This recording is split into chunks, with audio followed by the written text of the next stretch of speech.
Strynadka. I'm with you all the way from Edmonton, Alberta, Canada. Do I have This feels unbelievable to be on stage. It is a real honor. Can I get my first slide, please? I want to spend a couple of minutes and talk to you about my journey through World Financial Group, just a little bit. Can you go back, please, one slide? If you would have met me 15 years ago, it's very likely that I would have been pouring you a smoothie at a smoothie shop. That's what I used to do 60, 70 hours a week. My family bought a franchise. My mom and dad thought that was going to be the way to get our family financially free. We couldn't have been more wrong in terms of how that worked out. I found myself having no money and no time, and just in general, not the kind of life that I wanted. And I remember coming to Las Vegas in summer of 2003 for my first convention. I had one person on my team. I wasn't licensed, he wasn't licensed. I had no money. I was eating 2 to 3 slices of cheese pizza a day as my food because it was the cheapest thing that I could get in the food court at the hotel. And today we come back and our Team Dynasty, is over 600 strong. Are there any of you in the house today? Andrea and I love and appreciate you so much. But the journey was not without challenges. Licensing took 8 months, and in Canada it takes a normal person usually 1 to 2 months. Experienced the same ups and downs. For instance, probably the toughest for myself, one of the closest people to me in my life at the time was not just negative about WFG, but he was as negative as you could possibly be. Can anybody relate to that? Anybody tell you, that's not going to work, why are you doing it? You're not a financial advisor, that company's not even going to pay you, and on and on and on. Happened to be my roommate. Does anybody recognize the name Al Bundy? Al Bundy? What's Al Bundy famous for? Selling shoes, right?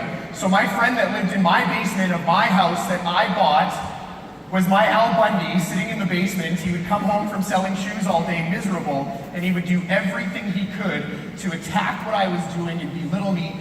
And I just want you to know that you fight through all of that stuff. You know what's best for you. He wasn't going to write a check to support my family in retirement, so I couldn't listen to him. And I took all that negativity, and we parted ways. I didn't see him for probably 6, 7, 8 years, something like that. Bumped into him a couple of years ago now at a hockey game in Edmonton. We started chit-chatting a little bit, and he looked at me kind of seriously, and he said, "Greg, I know how things are going for you at WFG." And I said, "Oh yeah, things are great." I mean, I wanted to just lay it all on him. Listen to what my life is like now, you joker. But I didn't. I took the high road that time. Maybe I haven't always, but, and he said, "I know how things are going for you at WFG. I know you're making all this money. I know you're traveling the world. And I want you to know that if anybody ever talks to me about WFG, I tell them I know you, and I tell them it's not a scam." And that's the joker that was this close to taking me out of the business when I was brand new. So you guys fight through that stuff. I want to talk a little bit about what I did. My theme is going all in, and there's going to be some things, there's give and take in this world, but I want you to know you don't have to do what I did. However, if you want to be a millionaire and you want to be financially independent, you're probably going to have to do some version of some of the things that I talk about this morning. Here's a great quote. If you don't sacrifice for what you want becomes the sacrifice. What are you willing to do? What are you willing to give up, so to speak? So for myself, I didn't have a TV for about 5 or 6 years. Now it sounds dumb to say I gave that up, but it's normal. Everybody has a TV. I didn't have a TV for 5 or 6 years.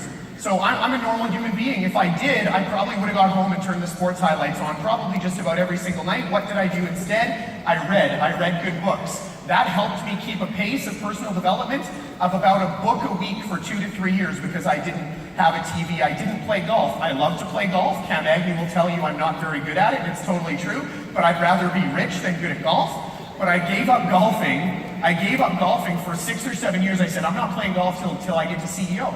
And there was a WFG trip to Pebble Beach, one of the nicest golf courses in the entire world. I wasn't to CEO yet, so guess what? I didn't play. I went and hung out at Pebble Beach with everybody, beautiful resort, all of that sort of thing, but didn't play. I stuck to that.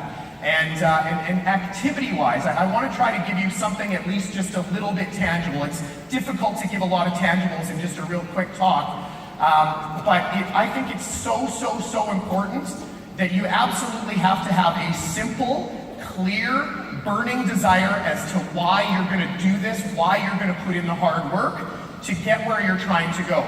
Do you notice how I said simple and clear? It's not complicated.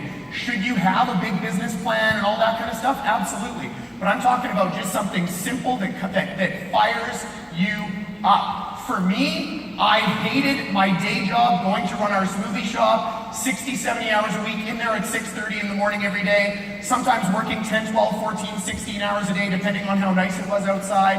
And it was eating me alive that I had to go and do that every single day. That was my burning desire, was to be able to make enough money at WFG so that I could get in control of my life and not have to go and do that every single day. So I want you to have an extremely clear, very simple desire. Just in rapid fire, and I just, a couple things, it's just so worth it to do this and work hard. If I knew how worth it was, I would have found a way to work even harder than I did. And almost, I think 99% of these pictures I go through are just within the last 12 months. Keep in mind that just 14 years ago, I came to Vegas, nobody on my team, no money. My after-tax paychecks from our store were $1,100 every second Friday. My tax slip from the government that year said I made $32,000. And now when the company pays us our bonus cycle, my single paycheck in a month is often more than that yearly income that I was making before this company. And where else is this happening, by the way? Normal people working hard and building a business and earning that kind of income and lifestyle. A little bit of rapid fire here, going to the Masters a few months ago with some of my best friends. Daddy-daughter weekend, I could stand up here and talk about this for an hour, but I try to send my wife away once or twice a year. A, because she deserves it. B, because I get to spend a special weekend with my girls. In Edmonton, we have this crazy mall, West Edmonton Mall. We go get a hotel room there, and for a couple of days, we basically just do whatever they want to do for 2 days. My favorite weekend of the entire year. World Cup of Hockey, Madison Square Garden Rangers game, New York Stock Exchange, taking the girls to the American Girl doll store in Scottsdale at Christmas time. If you're not prepared to spend a lot of money, don't do that. My little girls, my superheroes, my wife and I at the Ronda Rousey fight in this arena, taking my family to Disneyland, Hawaii, I'll just all the way over to Dream Car. This is why I do this now every single day, is because of the incredible lifestyle that I want to have with my girls. My wife is here today. I love you so much. Thanks for everything that you do. And this lifestyle I'm describing can be yours.